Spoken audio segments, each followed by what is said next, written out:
Students हम discuss करेंगे important news के बारे में। First news regarding the West Asia के पर्सपेक्टिव से है। वेस्ट एशिया के वहाँ पे वॉर का सिचुएशन है और शिप्स का जो मूवमेंट है वो कम्प्लीटली रेस्ट्रिक्टेड है, क्योंकि ईरान ने जो स्ट्रेट ऑफ हॉर्मुज का जो एरिया है उसको कंट्रोल किया है। हमारे भी कुछ 22 के आसपास ऐसे शिप्स हैं जो कि पर्शियन गल्फ के वहाँ पे फंसे हुए हैं, तो उनको सेफ वे के थ्रू इवैक्यूएट करने का एक प्लान है वो डेवलप किया गया है ministry of shipping, ministry of petroleum और जो हमारा इंडियन ओशियन रीजन के लिए इंफॉर्मेशन फ्यूजन सेंटर है जो रियल टाइम डाटा को प्रोवाइड करता है, उनके द्वारा ये जो इवैक्यूएशन प्लान है उसको डेवलप किया गया। तो फर्स्ट क्वेश्चन आपके लिए रेज होता है कि इन शिप्स को इंडिया में लाना क्यों इम्पोर्टेंट है। एक तो आप देखिए कि हमारी कंट्री का जो एनर्जी का जो डिमांड है वो वेस्ट एशिया के थ्रू ही फुलफिल हुआ करता है। तो ये जो 22 शिप्स हैं जिसमें से किसी शिप के द्वारा जो एलपीजी है उसका सप्लाई किया जाएगा, किसी के द्वारा जो एलएनजी है लिक्विड नेचुरल गैस उसका सप्लाई किया जाएगा, और कुछ शिप्स यहाँ पे जो क्रूड ऑयल है उसको भी कैरी आउट है वो करेंगे। तो एनर्जी डिमांड को फुलफिल करने के लिए इन शिप्स को लेके आना है वो इम्पोर्टेंट है। सेकंड आप देखिए कि जो इंडिया के जो शिप्स हैं उनको सेफ रखा जा सके, सिक्योर रखा जा सके, कि वॉर सिचुएशन के अंदर में किसी भी कंट्री के द्वारा उनको हिट किया जा सकता है पर्शियन गल्फ के वहाँ पे। रिसेंटली भी कुछ ऐसे शिप्स हैं जो इंडिया के लिए आए हैं जिनके द्वारा एलपीजी का जो सप्लाई किया गया है, जिसमें हमने कुछ दिनों पहले रीड किया था। एक जो शिप है उसका नाम शिवालिक था, अदर का जो नेम है वो नंदा देवी था। नेक्स्ट अगर हम रीड करें तो ये वेस्ट एशिया का जो ये कन्फ्लिक्ट है उसकी वजह से एक क्वेश्चन है वो रेज होता है। क्या स्टूडेंट्स ये जो ऑयल प्रोड्यूसिंग कंट्री हैं वेस्ट एशिया की, इनसे जो एक्सपोर्ट करने के लिए या वहाँ से कुछ इंपोर्ट करने के लिए क्या आप देखिए कि कोई अल्टरनेटिव रूट है वो एग्जिस्ट करता है क्या? क्या कुछ कंट्रीज ने कुछ अल्टरनेटिव रूट है उसको डेवलप किया है क्या? सऊदी अरेबिया एक कंट्री है जिन्होंने पाइपलाइन है उसको यूज किया था। पाइपलाइन का एक प्रोजेक्ट है जिन्होंने काफ़ी पहले ही डेवलप कर लिया था कि सऊदी अरेबिया का जो ईस्टर्न कोस्ट है पर्शियन गल्फ, वहाँ से जो ऑयल है उसको सप्लाई कर दिया जाता है वेस्ट कोस्ट के वहाँ पे, जहाँ पे सऊदी अरेबिया है जो रेड सी के साथ में अपना एरिया है वो शेयर करता है। तो स्टूडेंट्स उस पोर्ट का जो नेम है वो क्या है? पोर्ट का नेम है यानबू। येनबू उस पोर्ट का नेम है। हो सकता है आपसे कोई पोर्ट रिलेटेड क्वेश्चन में ये पूछ लिया जाए, मैच द कॉलम के अंदर में कोई क्वेश्चन है वो आपसे पूछ लिया जाए। क्या इंडिया का भी कोई पोर्ट है क्या इस वेस्ट एशिया के अंदर में? तो आप देखिए कि एक तो दक्कम नाम का पोर्ट है, दक्कम नाम का जो पोर्ट है जो कि ओमान के वहाँ पे सिचुएटेड है, और उसके लिए हमें स्ट्रेट ऑफ हॉर्मुज है उसको क्रॉस करने का ज़रूरत नहीं है क्योंकि ओमान के वहाँ पे ही ये सिचुएटेड है। नेक्स्ट आप देखिए कि चाहबार पोर्ट है ईरान के वहाँ पे, बट यूएस के द्वारा काफ़ी बार रेस्ट्रिक्शंस का बात किया जाता है कि इंडिया के अगेंस्ट में जो रेस्ट्रिक्शन है वो लगा दिए जाएंगे अगर हम चाहबार पोर्ट को वहाँ पे यूज करेंगे सेंट्रल एशिया के साथ में हमारे ट्रेड के लिए। तो ये कुछ हमारे जो पोर्ट हैं वो वहाँ पे सिचुएटेड हैं वेस्ट एशिया में। एक अल्टरनेटिव रूट है जो सऊदी अरेबिया ने डेवलप किया है यानबू पोर्ट के थ्रू, जो पाइपलाइन के थ्रू अपना जो क्रूड ऑयल है जिसको कि ईस्ट कोस्ट से वेस्ट कोस्ट के लिए सप्लाई किया करते हैं। और अगर हम ये जो कार्गो शिप्स हैं इन्हीं के बारे में रीड करें तो आज के न्यूज़पेपर के अंदर एक और न्यूज़ था कि रसिया का जो ऑयल टैंकर है, रसिया का एक कार्गो शिप था ऑयल को सप्लाई करने के लिए, वो आप देखिए कि चाइना के लिए जाने वाला था, चाइना के लिए वो जाने वाला था, बट कुछ सिक्योरिटी का थ्रेट हुआ या किसी अदर रीजन की वजह से उसको इंडिया के लिए डाइवर्ट है वो किया गया है रसिया के द्वारा। रसिया ने अपना जो ऑयल टैंकर है उसको इंडिया को डाइवर्ट किया है, तो एक न्यूज़ ये भी था। नेक्स्ट अगर हम बात करें वेस्ट एशिया का, ये जो कम्प्लीटली जो मूवमेंट रेस्ट्रिक्ट हुआ है, ऑयल के जो टैंकर्स हैं वो भी नहीं सप्लाई हो रहे हैं, तो इसका इम्पैक्ट है वो किसी अदर इंडस्ट्री के ऊपर में भी होगा क्या? तो जो प्लास्टिक का जो इंडस्ट्री है उसको ज़रूर से इम्पैक्ट होगा, क्योंकि प्लास्टिक को प्रोड्यूस करने के लिए जो रॉ मटेरियल का जो रिक्वायरमेंट होता है वो बेसिकली आप देखिए कि क्रूड ऑयल के जो बाई प्रोडक्ट्स हैं उन्हीं के थ्रू वो जो रॉ मटेरियल है वो यूज होता है। तो प्लास्टिक इंडस्ट्री के अंदर में हो सकता है आने वाले समय के अंदर में जो प्राइस है वो यहाँ पे इंक्रीज हो, क्योंकि जो पॉलीमर्स आया करते हैं क्रूड ऑयल एंड गैस के थ्रू जो प्लास्टिक के प्रोडक्शन के लिए इम्पोर्टेंट हैं, उनका जो सप्लाई है उसमें डिस्टरबेंस हुआ है वेस्ट एशिया के वजह से। नेक्स्ट अगर हम रीड करें तो ईरान के बारे में है। ईरान का बेसिकली आप देखिए कि गैस का एक रिजर्व है जिसके ऊपर में अटैक किया गया है यूएस एंड इजराइल के द्वारा। जो गैस का जो रिजर्व है उसका नेम क्या है? साउथ पार्स के नाम से इसको जानते हैं, साउथ पर्स है या पार्स है, या इसके अलावा इसको नॉर्थ डोम भी बोला करते हैं, नॉर्थ डोम है। तो स्टूडेंट्स ये पर्शियन गल्फ के अंदर में ये सिचुएटेड लार्जेस्ट जो गैस का रिजर्व है वर्ल्ड के अंदर में प्रेजेंट समय में नॉर्थ डोम है या साउथ जो पार्स नाम से है। इसके ऊपर में यूएस एंड इजराइल ने अटैक किया। इसके बाद में ईरान ने, आप देखिए कि जो गल्फ एनर्जी के जो कंट्रीज हैं उनके उनके भी जो प्रोजेक्ट्स हैं उनके ऊपर में अटैक किया गया है ईरान के द्वारा। कल हमने रीड किया था कि ईरान के जो सिक्योरिटी के जो हेड थे उनको असैसिनेट कर दिया गया है। तो कंटिन्यूस वेस्ट एशिया के बारे में ये मेंशन है। आपको एग्जाम के पर्पज से क्या पता होना चाहिए, गल्फ कोऑपरेशन काउंसिल के बारे में आपको जानकारी होना चाहिए। 6 कंट्रीज का ये ग्रुप है जो कि 1981 के समय में सेटअप हुआ था। 6 कंट्रीज कौन कौन से हैं, सऊदी अरेबिया है, यूनाइटेड अरब अमीरात है, कुवैत इसका पार्ट है, बहरीन इसका पार्ट है, ओमान भी इसका पार्ट है। आप देखिए कि जो यमन नाम का जो कंट्री है, यमन है, ईरान और इराक हैं, जो वेस्ट एशिया के ही कंट्रीज हम उनको कंसिडर करते हैं। ये यहाँ पे इसके जो पार्ट हैं वो नहीं है गल्फ कोऑपरेशन काउंसिल के। तो मेंबर्स को एक बार फिर से हम रिवाइज करते हैं। एक तो आप देखिए कि सऊदी अरेबिया है, यूनाइटेड अरब अमीरात है, कुवैत है, बहरीन है, ओमान है, कतर है। ये 6 कंट्री हैं। हेडक्वार्टर कहाँ पे है इसका, रियाद के अंदर में इसका हेडक्वार्टर है जो कि सऊदी अरेबिया का कैपिटल सिटी है। नेक्स्ट अगर हम बात करें स्टूडेंट्स, द हिंदू के द्वारा आपको युगाडी नाम का जो फेस्टिवल है जो कि कर्नाटका और तेलुगु जो स्पीकिंग जो पीपल्स हैं उनके वहाँ पे ये न्यू ईयर के रूप से सेलिब्रेट होता है। आप देखिए कि जो चैत्रा का जो मंथ है, जो हमारा जो जो जो विक्रम संवत के अकॉर्डिंग में जो कैलेंडर है, जिसका भी जो फर्स्ट डे हुआ करता है उसको न्यू ईयर के रूप से हिंदुइज्म के अंदर में भी सेलिब्रेट किया करते हैं। तो ये जो न्यू ईयर है उसको हम क्या बोला करते हैं, उसको विक्रम संवत के नाम से भी जानते हैं। और इसी को अलग अलग पार्ट के अंदर में अलग अलग नाम से इसको सेलिब्रेट किया जाता है। जैसे युगाडी, इसको जो तेलुगु स्पीकिंग पर्सन है, कन्नड़ा के जो पर्सन है वो इसको न्यू ईयर के रूप से ऑब्जर्व करते हैं। केरल के अंदर में जो न्यू ईयर सेलिब्रेट होता है उसको हम किस नाम से जानते हैं, विशु के नाम से उसको बोला करते हैं, केरल का जो न्यू ईयर है। फिर आप देखिए कि महाराष्ट्र और गोवा के अंदर में जो मराठी स्पीकिंग पीपल्स हैं वो न्यू ईयर को किस नाम से सेलिब्रेट करते हैं, गुड़ी पड़वा के नाम से उनको सेलिब्रेट किया जाता है, गुड़ी पड़वा के नाम से। नेक्स्ट अगर हम बात करें स्टूडेंट्स, यहाँ पे सिंधी कम्युनिटी के जो लोग हैं, सिंधी कम्युनिटी के जो लोग हैं वो किस नाम से सेलिब्रेट करते हैं, चेटी चंद के नाम से, चेटी चंद के नाम से न्यू ईयर को सेलिब्रेट करते हैं। कश्मीर से रिलेटेड जो हमारे कश्मीरी जो पंडित्स हैं वो भी आप देखिए कि नवरेह के नाम से सेलिब्रेट किया करते हैं, नवरेह के नाम से। अगर हम बात करें ईस्टर्न पार्ट ऑफ इंडिया के अंदर में तो बिहू का सेलिब्रेशन होता है, बोहाग बिहू है जो स्प्रिंग के समय में सेलिब्रेट होता है। तो ये कुछ आर्ट एंड कल्चर के जो टॉपिक्स हैं जो आपको पता होने चाहिए। नेक्स्ट अगर हम बात करें स्टूडेंट्स विक्रम संवत के बारे में, तो विक्रम संवत आप देखिए कि जो विक्रमादित्य नाम के जो रूलर हुआ करते थे उज्जैन के, वहाँ से, उज्जैन कहाँ पे है, उज्जैन है मध्य प्रदेश के, वहाँ पे कौन सा रिवर के बैंक के ऊपर में सिचुएटेड है, सिप्रा नाम का जो नदी है वो वहाँ से बहा करती है। तो जो हम इस साल जो विक्रम संवत को जो सेलिब्रेट करने वाले हैं जो 2083 है, 2083 है। प्रेजेंट समय में हमारा जो ईयर हम ऑब्जर्व करते हैं वो 2026 है। तो स्टूडेंट्स यहाँ पे आपको 57 ईयर्स का जो डिफरेंस है वो मिलता है कि 57 जो बीसी का जो समय था उसी समय में जो उज्जैन के जो रूलर थे विक्रमादित्य, उन्होंने शाक्य के जो रूलर से उनको डिफीट किया था और उसके बाद में जो विक्रम संवत है उसको स्टार्ट किया गया था उनके द्वारा। तो ये जो डिफरेंस भी आपको पता होना चाहिए कि काफ़ी ईयर्स जो 57 ईयर्स का डिफरेंस है विक्रम संवत और जो हम रोमन न्यू ईयर को जो यहाँ जो रोमन ईयर है जिसको हम ऑब्जर्व करते हैं। नेक्स्ट अगर हम बात करें स्टूडेंट्स, यहाँ पे हमारी जो प्रेसिडेंट मैम है जो कि राम टेम्पल के वहाँ पे विजिट करेंगे उत्तर प्रदेश के अंदर में। टेम्पल के बारे में मेंशन है तो क्या बेसिक इन्फॉर्मेशन आपको पता होना चाहिए। हमारे यहाँ पे जो टेम्पल आर्किटेक्चर है उसको अलग अलग पार्ट के अंदर में डिवाइड किया गया है। नॉर्दर्न पार्ट के जो टेम्पल आर्किटेक्चर है जिनको कि हमको नगारा स्कूल ऑफ टेम्पल आर्किटेक्चर के नाम से जानते हैं, इनके भी अलग अलग स्कूल हैं वो सेटअप हैं। जैसे कि उड़ीसा स्कूल है जो डिफरेंट है वहाँ पे। फिर आप देखिए कि जो सेंट्रल स्कूल है जिसको कि खजुराहो स्कूल के नाम से भी जानते हैं, सेंट्रल स्कूल है। और स्टूडेंट्स एक जो हमारा स्कूल है जो वेस्टर्न पार्ट के अंदर में है जिनको कि गुजरात स्कूल या वेस्टर्न पार्ट ऑफ इंडिया का जो स्कूल है उसके नाम से जाना करते हैं।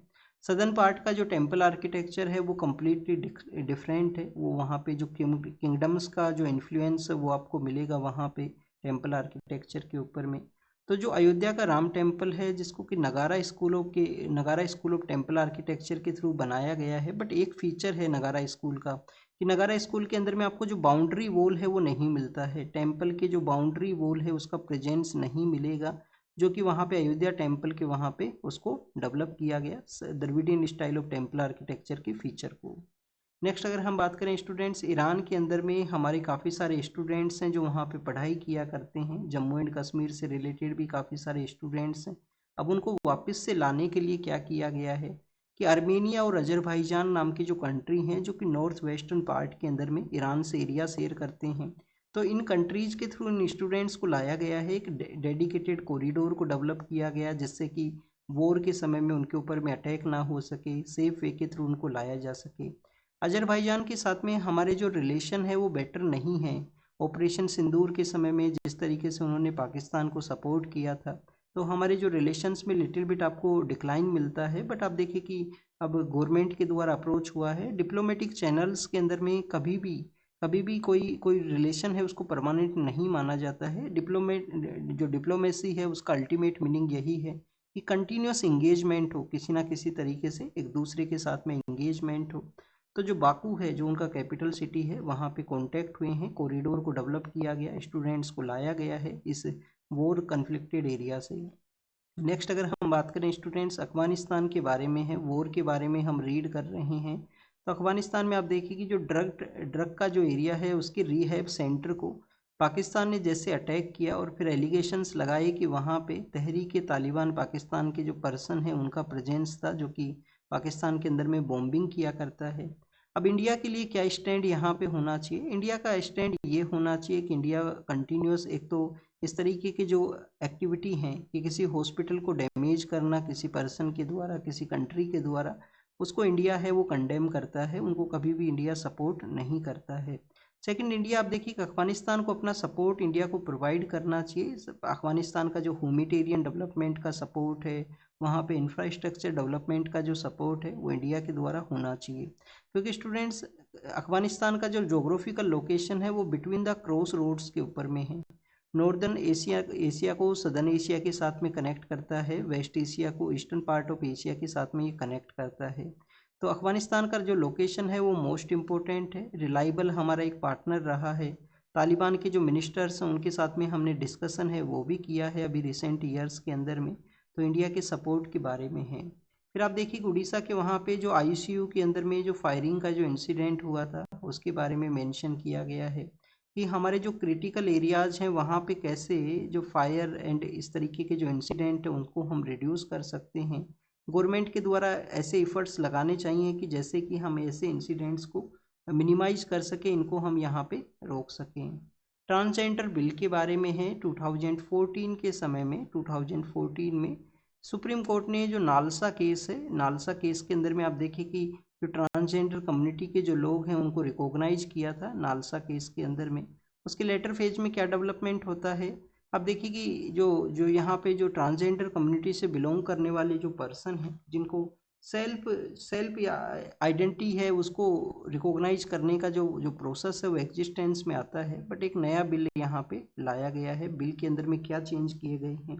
एक तो आप देखिए कि जो सेल्फ परसीव्ड का जो कॉन्सेप्ट है उसको रिमूव किया जाएगा कि सेल्फ वे के थ्रू आपको रिकॉग्नाइज नहीं करना है कि आप ट्रांसजेंडर कम्युनिटी से बिलोंग करते हो।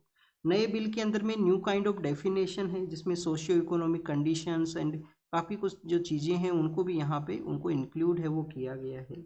मेडिकल बोर्ड यहाँ पे सेटअप होगा, मेडिकल बोर्ड है वो यहाँ पे सेटअप होगा, और मेडिकल बोर्ड है वो आप देखिए कि सर्टिफिकेशन है उसको इशू करेगा, सर्टिफिकेशन को मेडिकल बोर्ड के द्वारा इशू किया जाएगा।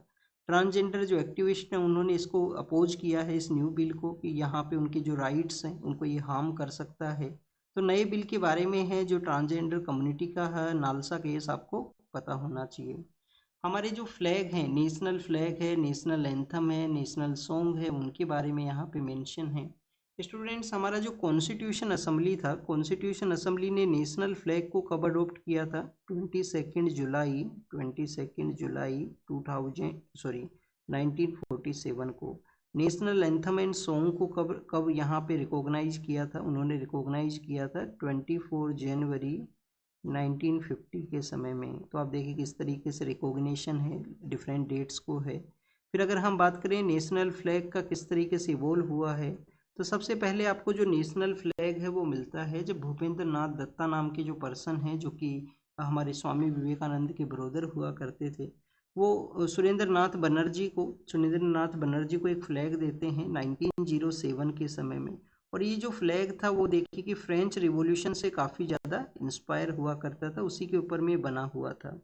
उसी दौरान में हमारे यहाँ पे जो सिस्टर निवेदिता हैं, जो कि स्वामी विवेकानंद का शिष्या हुआ करते थे, तो सिस्टर निवेदिता ने भी आप देखिए कि स्वदेशी मूवमेंट के अंदर में एक डिफरेंट फ्लैग है उसको यूज किया था।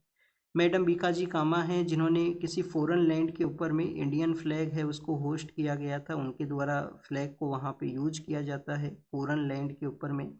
तो मैडम जो बीकाजी कामा है उनके इस कंट्रीब्यूशन के बारे में आपको पता होना चाहिए। बाद में आप देखिए कि जो पिंगाली वेंकैया हैं 1916 के समय में एक फ्लैग है उसको डेवलप करते हैं। और जो फ्लैग पिंगाली वेंकैया के द्वारा जो डेवलप किया गया, डिजाइन किया गया, वो बाद में भी चेंज होता है, बाद में भी इवोल्व होता है इंडिया का वो जो फ्लैग है। नेक्स्ट आप देखिए कि हमारा जो क्विट इंडिया मूवमेंट है उस समय में फ्लैग के होस्टिंग के बारे में था। तो किसके द्वारा बॉम्बे के अंदर में हमारे फ्लैग को होस्ट किया गया था? अरुणा आसफ अली हैं जिनके द्वारा उस फ्लैग को होस्ट किया गया था क्विट इंडिया मूवमेंट के समय में। तो ये फ्लैग का जर्नी था। हमने एडोप्शन के बारे में यहाँ पे देखा। नेशनल एंथम के बारे में अगर हम देखें तो 1911 का वो कांग्रेस सेशन है जब रविंद्रनाथ टैगोर साहब के द्वारा लिखा गया नेशनल एंथम है, जिसको कि कांग्रेस सेशन कलकत्ता के वहाँ पे गाया जाता है पहली बार। और आप देखिए कि हमारे नेशनल सॉन्ग के बारे में, तो नेशनल सॉन्ग बंकिम चंद्र चट्टोपाध्याय के लिए द्वारा लिखा गया है। बंग दर्शन नाम का जो मैगजीन है वहाँ पे पहली बार ये पब्लिश होता है। बाद में इसको जो आनंद मठ है उसके अंदर में पब्लिश किया गया था। और 1896 का कांग्रेस सेशन है कलकत्ता के वहाँ पे, जब इसको पहली बार किसी कांग्रेस सेशन में गाया जाता है। नेक्स्ट अगर हम बात करें जो मंदिर के अंदर में जो प्रसाद बनता है, जो बुक उनके द्वारा पब्लिश की जाती है, क्या ये इंडस्ट्रियल एक्टिविटी का ये पार्ट है क्या? कल हमने रीड किया था कि इंडस्ट्रियल एक्टिविटी है उसके डेफिनेशन के लिए कोर्ट का एक लार्जर बेंच है वो बैठा है, वो डिसाइड करेगा कि कौन कौन सी एक्टिविटी हैं जिनको कि हम इंडस्ट्रियल एरिया के अंदर में काउंट कर सकते हैं। तो ये बेसिकली सुप्रीम कोर्ट के बारे में यहाँ पे मेंशन किया गया। उन्होंने क्वेश्चन पूछा है यहाँ पे गवर्नमेंट से। फिर हमारे यहाँ पे जो चिल्ड्रंस का जो हेल्थ है उसको काफ़ी बेटर वे के अंदर में केयर किया जाता है, जिसकी वजह से जो अंडर 5 चिल्ड्रंस हैं उनके जो नंबर्स हैं वो रिड्यूस हुए हैं। पहले आप देखिए कि यहाँ पे जो नंबर्स हैं वो 127 हुआ करते थे 1000 चिल्ड्रंस के ऊपर में, अंडर 5 जो पर्सन है जिनका डेथ हुआ करता था। बाद में ये जो नंबर्स रिड्यूस होके 27 ही हुए हैं 1000 चिल्ड्रंस के ऊपर में, ओनली 27 जो डेथ हैं वो देखने के लिए मिलती हैं। ये शो करता है कि कंटिन्यूस चाइल्ड केयर है वो इम्प्रूव हुआ है इंडिया के अंदर में। नेक्स्ट अगर हम बात करें स्टूडेंट, चाइना से आने वाला एक प्रोडक्ट है जिसका जो प्राइस है मार्केट प्राइस से भी काफ़ी कम नंबर्स रुपए में इंडिया के अंदर में आ रहा है। तो उसको बेसिकली डंपिंग का जो कॉन्सेप्ट है उसको एनालाइज किया जाएगा। यहाँ पे कहीं एंटी डंपिंग का जो डंपिंग है वो तो नहीं किया गया है चाइना के द्वारा। तो डंपिंग को रोकने के लिए आप देखिए कि एंटी डंपिंग ड्यूटी है वो हुआ करती है। जो मिनिस्ट्री ऑफ कॉमर्स है वो मिनिस्ट्री ऑफ फाइनेंस को सजेस्ट करती है कि इस प्रोडक्ट के अगेंस्ट में एंटी डंपिंग ड्यूटी है वो लगाना है, और मिनिस्ट्री ऑफ फाइनेंस उसको इम्प्लीमेंट करती है डंपिंग ड्यूटी को। नेक्स्ट अगर हम बात करें इंडस्ट्रियल पार्क के बारे में, है कुछ इंडस्ट्रियल पार्क हैं वो डेवलप किए जाएंगे 2032 तक। तो उनको भव्य स्कीम के थ्रू अप्रूवल किया गया है गवर्नमेंट के द्वारा। और कॉटन का जो सेक्टर है जिसमें कॉटन कॉरपोरेशन ऑफ इंडिया को कुछ सपोर्ट दिया गया है, सपोर्ट प्राइस जो उनके द्वारा प्रोवाइड किया जाता है। हमारे यहाँ पे जो बाहर से आने वाला जो कॉटन है उसको अलाउ किया गया था गवर्नमेंट ने, जिसमें हमारे जो डोमेस्टिक फार्मर्स हैं उन्होंने उसको अपोज भी किया था कि हमारा जो डोमेस्टिक कॉटन है उसका डिमांड है वो कम होगा। नेक्स्ट अगर हम बात करें स्टूडेंट्स ईरान के बारे में, है ईरान के वहाँ पे आप देखिए कि जो सिक्योरिटी हेड का जो डेथ हुआ है, जिसको कि वहाँ के जो लीडर हैं, जो सुप्रीम लीडर हैं नए, उन्होंने कहा है कि वो यहाँ पे जिन्होंने भी वो किलिंग किया है उसको जो पे है वो करना होगा। तो ये वहाँ का स्टेटमेंट है। नेक्स्ट अगर हम बात करें स्टूडेंट्स काबुल के बारे में, है कि जो ड्रग का जो रिहैब सेंटर था जिसको डैमेज किया है, तो वहाँ पे जो लोगों का जो डेथ हुआ है 400 के आसपास, जो उनका मास लेवल के ऊपर में जो ब्यूरियल है वो किया जाएगा काबुल के वहाँ पे। फिर इंडोनेशिया के बारे में, है इंडोनेशिया के अंदर में जो आर्मी है उसके पावर को इंक्रीज करने का एक डिमांड था और उसको अपोज किया गया था लोगों के द्वारा। तो एक एक्टिविस्ट हैं जिसको कि एसिड अटैक कर दिया गया था इंडोनेशियन आर्मी से ही रिलेटेड कुछ पर्सन्स के द्वारा, जिनको यहाँ पे अरेस्ट किया गया है। और आप देखिए कि जो स्कॉटलैंड है, स्कॉटिश जो यहाँ पे पार्लियामेंट है, स्कॉटिश पार्लियामेंट ने जो राइट टू डेथ है उसको यहाँ पे अपोज किया है, उसको बैन किया है कि जो राइट टू डेथ जो यहाँ पे मेडिकल जो फैसिलिटीज़ हैं जिनको रिमूव कर दिया जाता है किसी भी पर्सन की वेजिटेटिव स्टेट के अंदर में, तो उसको अपोज किया गया है स्कॉटिश पार्लियामेंट के द्वारा। श्रीलंका के मिनिस्टर का यहाँ पे बेसिकली स्टेटमेंट है कि जो लोग चले गए थे श्रीलंका के सिविल वॉर के समय में वो वापस से आ सकते हैं, उनको वेलकम किया जाएगा। अब देखिए कि नॉर्दर्न पार्ट ऑफ श्रीलंका के अंदर में जो तमिलियन कम्युनिटी के जो लोग हैं वो रहा करते थे। सदर्न पार्ट के अंदर में सिंगलीज कम्युनिटी है जो डोमिनेट कम्युनिटी है वहाँ पे, और लैंग्वेज को यूज किया गया फर्स्ट डिस्क्रिमिनेशन के लिए। बाद में आप देखिए कि कंटिन्यूस जो तमिलियन कम्युनिटी है उसको एलिवेट किया जाता है, सिविल वॉर का सिचुएशन होता है वहाँ पे। तो ये श्रीलंका के बारे में है। फिर स्टूडेंट्स, इजराइल के द्वारा लेबनान का एरिया है उसको क्रॉस किया गया है, रिवर को क्रॉस किया गया है जिससे कि वो मोर लार्जर वे में स्ट्राइक हैं वो कर सकें। 20 मार्च का जो डे है वो हम फ्रॉग के रूप से, फ्रॉग को ऑब्जर्वेशन के रूप से मनाते हैं। हमारी कंट्री में भी काफ़ी सारी फ्रॉग की जो वैरायटी हैं वो रहा करती हैं। तो आप देखिए कि जो फ्रॉग हैं जो यहाँ पे एम्फीबियंस हैं जो कि फ्रेश वाटर और टेरेस्ट्रियल बॉडी के बीच में एक रिलेशन को सेटअप करते हैं। तो ये जो एम्फीबियंस हैं इनके अंदर में भी स्किन का कुछ डिजीज का आउटब्रेक हुआ है। काफ़ी सारे ऐसे फ्रॉग की जो स्पीसीज हैं जिनका कि यहाँ पे नंबर्स हैं वो डिक्लाइन हुए हैं। IUCN के द्वारा भी अपनी रिपोर्ट के अंदर में बताया गया है कि कुछ ऐसी फ्रॉग की स्पीसीज हैं जिनका यहाँ पे नंबर्स हैं वो डिक्लाइन हुए हैं। इंडिया के अंदर में क्या है इनके बारे में, इंडिया में जो स्पीसीज हैं वो तो काफ़ी लार्जर हैं, बट आप देखिए कि जो एग्जैक्ट डाटा है वो अवेलेबल नहीं है। एग्जैक्ट डाटा नहीं है कि कौन सा फ्रॉग का स्पीसीज है जो यहाँ पे एक्सटिंक्ट हैं वो हुई हैं। नेक्स्ट अगर हम बात करें लार्ज हेड्रोन जो कोलाइडर है जो कि सर्न के नाम से जो यूरोप है वहाँ पे सिचुएटेड है, तो उनके द्वारा आप देखिए कि रिसेंटली एक जो पार्टिकल है उसको डेवलप किया गया है। पार्टिकल का जो नेम है वो क्या है, पार्टिकल का नेम है यहाँ पे CC+। तो ये बेसिकली प्रोटॉन के टाइप का है बट प्रोटॉन से हैवी यहाँ पे ये पार्टिकल है। तो एक नया पार्टिकल डेवलप हुआ है जो सर्न के द्वारा वहाँ पे यूरोप के अंदर में। तो this is all the information related to the today's newspaper. आप इसको रीड कीजिए, रिवाइज कीजिए, जो भी इंफॉर्मेशन आपको मिला है उसको नोट डाउन कीजिए। Thank you students, thank you very much.